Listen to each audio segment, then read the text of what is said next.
Praise the Lord. கிறிஸ்துவில் பிரியமானவர்களே, உங்கள் ஒவ்வொருவரையும் ஆண்டவர் இயேசு கிறிஸ்துவின் ஈடு இணையற்ற நாமத்தினால் வாழ்த்துகிறேன், வரவேற்கிறேன். இன்றைய நாளுக்கான இறைவார்த்தை உணவு ரோமையர் 8:26. தூய ஆவியாரின் நமது வலுவற்ற நிலையில் நமக்கு துணை நிற்கிறார்.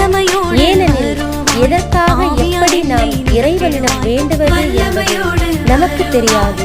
தூய ஆவியார் தாமே செல்வடிவம் பெற முடியாத நம்முடைய பெருமூச்சுகளின் வாயிலாய் நமக்காக பரிந்து பேசுகிறார். ஆமென்.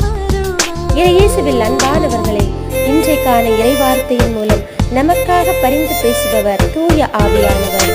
எப்படி இறைவனிடம் வேண்டுவது என்று நமக்கு தெரியாத ஒரு மனநிலையில் இருக்கின்ற பொழுது ஆவியானவர் தாமே நமக்காக பரிந்து